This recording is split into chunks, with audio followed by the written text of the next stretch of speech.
7-year-old boy was found murdered. His throat had been cut, his body thrown into a dark gutter.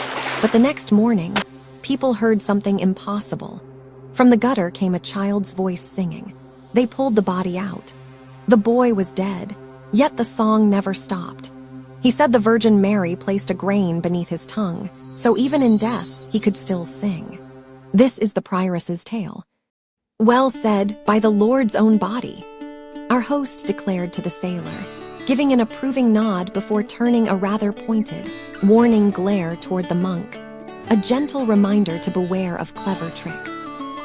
Then, his eyes swept over our motley crowd, searching for the next storyteller. They settled on the Prioress. Instantly, his rough tavern manner vanished. He puffed out his chest, softened his voice, and spoke to her with the delicate politeness usually reserved for a fragile young maiden. "My lady Prioress," he murmured, bowing his head. "By your leave, and meaning no offense, I believe you should tell our next tale, if you would be so exceedingly kind." "Do we have an agreement, my lady dear?" "Gladly," she replied, her voice as demure as a gentle breeze. And with her hands folded neatly, this is the story she told. She began, naturally, by lifting her eyes and praising the Lord, declaring his marvelous name spread far and wide across this grand, vast world. God's goodness, she reminded us, isn't just spoken by high-ranking lords in velvet robes. It tumbles from the mouths of children. Even babes at the breast, she noted with a tender smile, can reflect his shining glory. She announced her earnest desire to tell a tale honoring the white lily flower, Mary, the mother who always remained a maid. She called her the unburnt bush that glowed bright in Moses' sight. With a modest flutter of her eyelashes, the Prioress confessed her own storytelling skills were pitifully weak, likening herself to a wobbly 12-month-old child who can barely babble a single word. Thus, she breathed a prayer to Mary to guide her song. In a great, bustling city in Asia, there lay a Jewish quarter right in the heart of the Christian folk. It was kept there by a wealthy local lord, entirely for the highly profitable, if unsavory, business of loaning money. The street running through it was wide open at both ends, a dusty, sunlit thoroughfare where anyone on foot or horseback could pass freely. Tucked away at the far end of this bustling street sat a modest little school for Christian children. A whole chattering heap of them flocked there year after year to learn their letters and their songs, just as small children do. Among this noisy flock was a poor widow's son, a bright-eyed little scholar of merely 7 years. Day in and day out, he trotted off to his lessons. His mother had taught him well, for whenever he spotted an image of Christ's mother along his route, his little knees would immediately hit the dirt. Right there on the busy path, he would clasp his hands and recite a Hail Mary. Innocent children, it seems, are quick studies when the teaching is done with love. One morning, while sitting on his wooden bench with his little reading primer, the boy's ears pricked up. From across the room, the older boys were practicing a soaring, melodic hymn called Alma Redemptoris. Fascinated, the little scholar edged closer and closer, utterly entranced by the sweet music. He listened to the foreign words and the rising melody over and over, until the very first verse was stamped perfectly into his memory.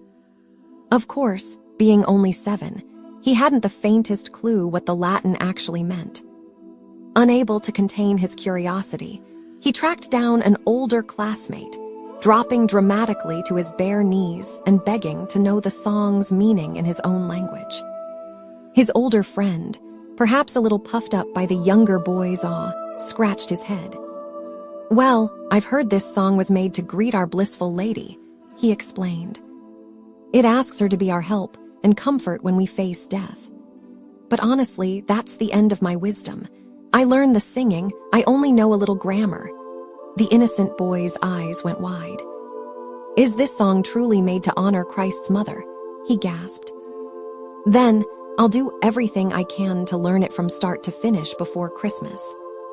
even if I get in trouble for ignoring my primer, even if I'm beaten 3 times in a single hour. I will learn it for Our Lady." And so, a secret pact was made. His older friend coached him on the dusty walk home every single day, until the little boy knew every syllable by heart. He sang it boldly, his clear, pure voice ringing out and hitting every single note with flawless devotion. Twice a day, the melody trilled from his throat, once on the morning walk to school and once on the journey home. His tiny mind was completely captivated by Christ's mother.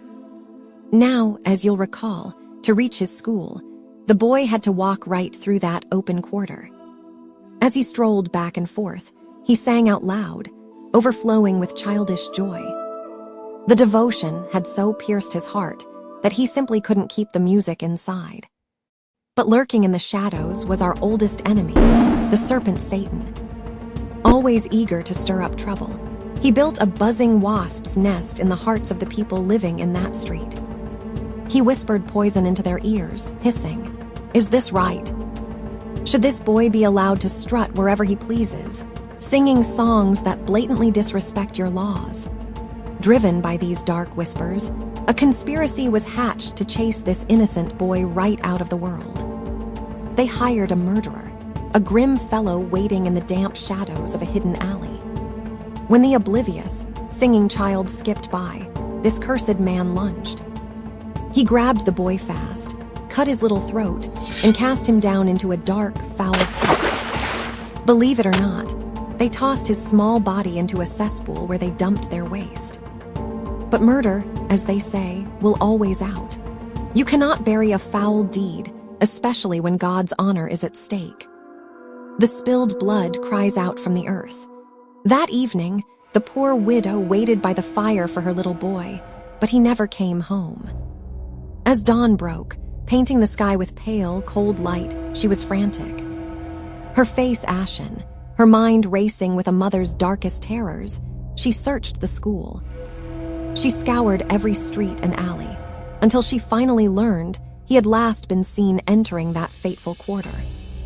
With a mother's piercing pity locked tight in her breast, she rushed out, half out of her mind with grief. She knocked on every door and searched every corner where her child might have strayed, constantly weeping and calling out to Christ's kind mother. Finally, she went pleading among the people of that street. She begged them piteously, her eyes full of tears, asking if anyone had seen her little boy pass by. One by one, they all shook their heads and said no. But Jesus placed a sudden, guiding thought into her mind. She found herself standing right beside the very pit where her son had been hidden away. In a desperate voice, she cried out his name, and then a miracle unfolded. The boy, lying upright in the filth with his throat laid open, began to sing. He sang his beloved anthem so loudly and so sweetly that the entire street began to ring with the heavenly sound. The Christian folk passing through the street heard the impossible music and rushed in, utterly astounded. They pulled the boy from the pit and immediately sent for the provost, who arrived at a gallop. He praised Christ and his mother for the marvel, and then, his face hardening, he ordered the guilty men bound in chains. The provost was not a man to overlook such towering evil. He condemned all those who knew of the murder to a swift and shameful death. He had them dragged through the streets by wild horses, and after that, he hung them high according to the law. Meanwhile, the little child was gently lifted up. Though he was weeping piteously, the song never left his lips. A great, solemn procession carried him to the nearest abbey with all due honor. His heartbroken mother collapsed beside his stretcher, swooning so deeply that the people could scarcely pry her away. They laid the innocent martyr before the grand altar while the mass was sung. Afterward, the abbot and his monks hurried forward to prepare him for burial.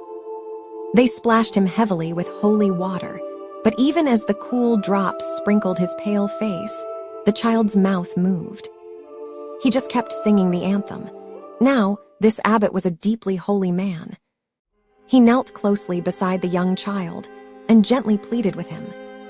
"Oh, dear child," he whispered, "by the Holy Trinity, I beg you to tell me. How is it that you are singing? Your throat is completely severed." The child answered, his voice ringing clear. "My throat is cut all the way to my neck bone. By the absolute laws of nature, I should have been dead a long time ago. But Jesus Christ desires his glory to be remembered. So, for the glory of his beloved mother, I am permitted to sing loud and clear. You see, I always loved Christ's sweet mother as best as a small boy could. And when the time came for me to lose my life, she appeared to me. She told me to sing this exact anthem as I was dying. And as I sang, she gently laid a small grain upon my tongue. She told me I must sing in her honor until that grain is removed. 'My little child,' she promised, 'I will come to fetch you when the grain is taken away. Do not be afraid, I will not forsake you.' Hearing this, the holy abbot reached out his trembling hand. He gently took hold of the boy's tongue and removed the small grain.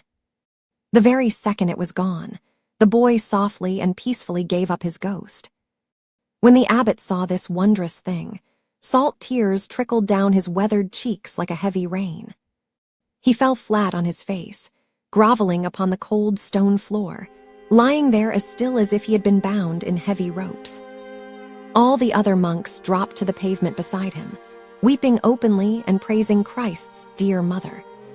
Presently, they rose, tenderly lifted the little martyr from his stretcher, and enclosed his sweet body in a beautiful tomb of clear, white marble. The prioress folded her hands once more, finishing her tale with a solemn plea. She called out to young Hug of Lincoln, another boy slain by cursed men in a very similar way, just a little while ago.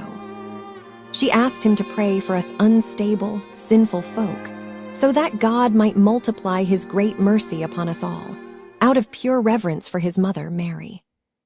The prioress speaks of mercy and kindness, yet tells a story filled with cruelty.